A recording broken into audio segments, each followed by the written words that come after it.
Rob, it's always a pleasure to see you, but this is such a special occasion. And I know from the fans and their tweet that you've been the talk of Cannes. How do you feel about that?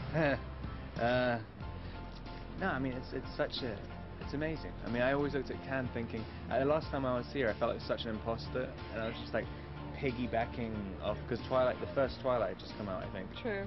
And so there was all this craziness, but I knew Cannes for the competition and stuff, and I was just like, what am I doing? This is embarrassing.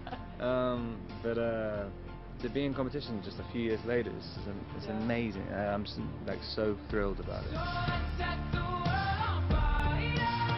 What's been the most surreal about this red carpet in Cannes? I mean, I've never done anything like that. I've never, you know, once the premiere is happening, it's over. That doesn't matter anymore.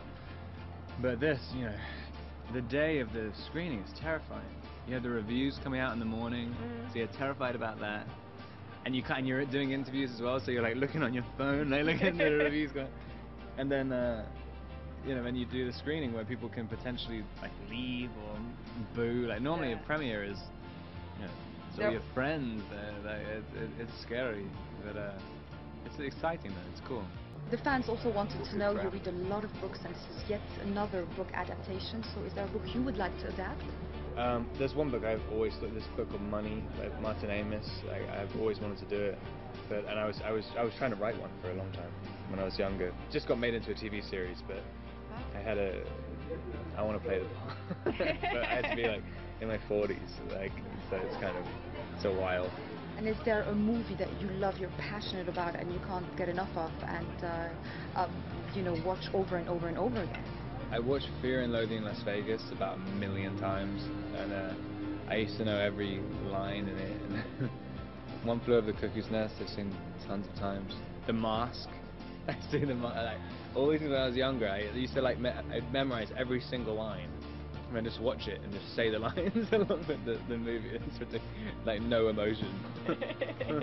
That's Jim Carrey, Johnny Depp, Jack Nicholson. Any of them you'd like to work with?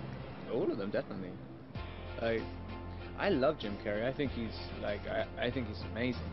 One of the most consistent actors, and people don't really realize because, you know, he's a comedian. I think he's phenomenal. He's really, really great. I love a lot of comic actors.